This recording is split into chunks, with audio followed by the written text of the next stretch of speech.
This whole American Thanksgiving thing is a bit ridiculous. An afternoon game? How am I supposed to watch that?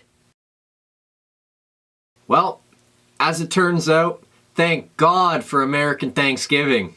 Didn't have to watch that one. Hello, darkness, my old friend.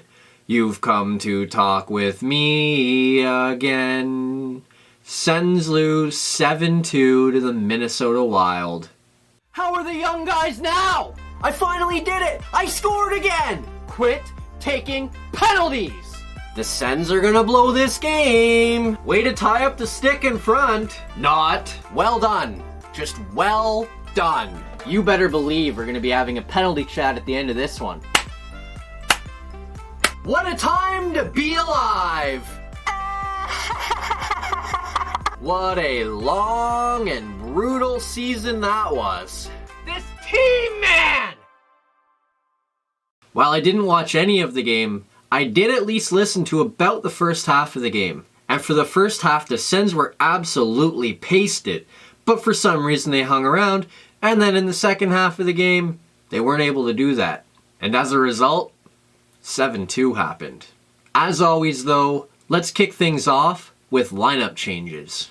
After losing to Boston on Wednesday, and with the Sens getting much healthier of late, the Sens returned Max Veronneau to the Belleville Senators. In addition to that, while they didn't send him down, the Sens also took J.C. Beaudin out of the lineup.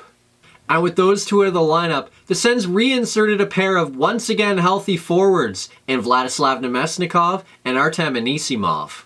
Unfortunately for the Sens, the lineup changes didn't seem to make a hill of beans difference, as Ottawa was pretty badly outplayed even from puck drop. Nilsson makes a number of big saves, the Wild hit the crossbar, Ryan Donato pulls a puck that's blatantly going in the net out of the net, and keep the Sens tied at 0. Finally late in the period, Nick Paul tips home a Nikita Zaitsev point shot, and despite not deserving it, Ottawa has a 1-0 lead. And that's how the period would end, as Ottawa took a 1-0 lead into the second period. Unfortunately for the Sens, it's that second period where things completely fall apart. Eric Brandstrom can't clear the puck, Ryan Donato picks it up, cuts to the net, makes a quick move to his backhand, fires a backhander over Nilsson, and it's 1-1. But not even a minute later, the Sens regain their lead. Connor Brown feeds Brady Tkachuk at the left faceoff dot, he fires a one-timer through the pads of Alex Stalock, and it's 2-1 Ottawa. And despite being outshot 24-13, it's somehow a 2-1 Ottawa lead. But that discrepancy in shots would ultimately result in some more Minnesota goals, as not even a minute after Brady Tkachuk gave the Sens their second lead of the night, the Wild come back and tie the score. Eric Stahl wheels into the Sens zone, stops up and waits for his Wild teammates to catch up, fires a cross-ice pass to Zuccarello, he feeds Spurgeon in the middle, Spurgeon tips one by Nilsson, and it's 2-2. Yep, that seems about right. And then about 2 minutes later, the Wild would grab their first lead of the game and never look back. Brady Tkachuk loses the puck behind the goal, Zach Parise picks it up, makes a quick wraparound move towards the goal, tucks it by Nilsson, and it's 3-2 Minnesota. And we're right back to last year where Ottawa plays no defense. Thankfully, it doesn't get any worse, and we head to the third period with the Wild in front 3-2. And then in the third, the floodgates open and Ottawa gets absolutely blown out. Cunnin moves in all alone, makes a quick move to his backhand, fires one by Nilsson, and it's 4-2 Wild. Then not even 2 minutes later, the Wild add another one and make it 5-2. Ryan Hartman wheels into the Sens zone, makes a quick move towards the middle of the ice, fires a beautiful snipe right into the corner of the goal, and the Wild lead is up to 3 goals. Then a few minutes later, the Wild are moving the puck all over the Sens zone, they finally lose it, bounces around, finds its way into the slot to Stahl, he fires one through the legs of Nilsson, and it's 6-2 Wild. And then 48 seconds later, the Wild move into the Sens zone, Zucker feeds Spurgeon, Spurgeon feeds Zucker, Zucker beats Nilsson, and it's 7-2 Wild.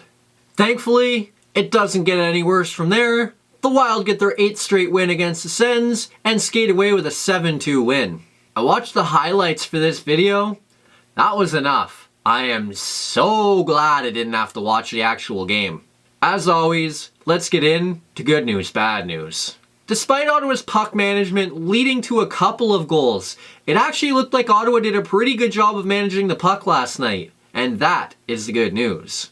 According to the NHL, Ottawa only turned the puck over 3 times yesterday. Now I know 2 of them directly resulted in goals, but it was a 7-2 game. Even without those goals, Ottawa loses 5-2.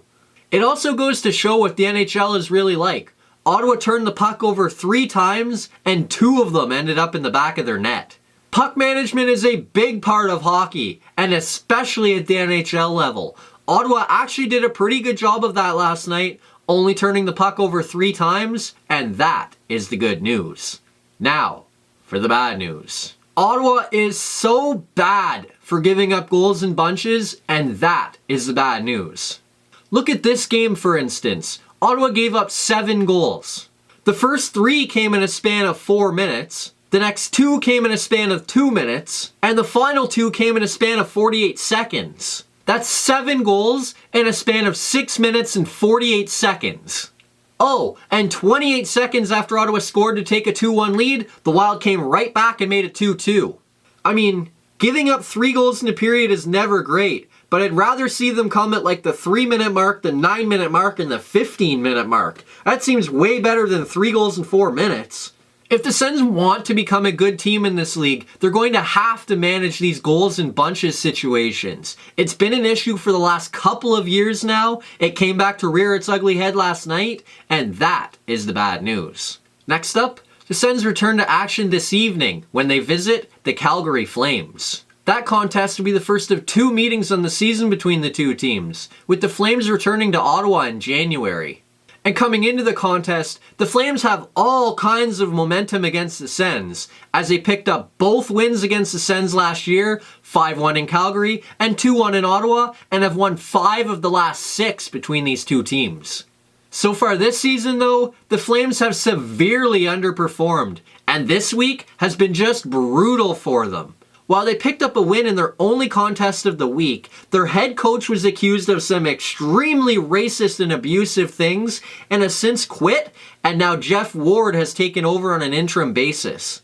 So with the Flames probably rejuvenated with a new head coach in there, and with the team just 1 point out of a playoff spot, they're going to come into this game hungry. Couple that with the fact that Ottawa's on the second night of a back-to-back with travel, and this could get ugly.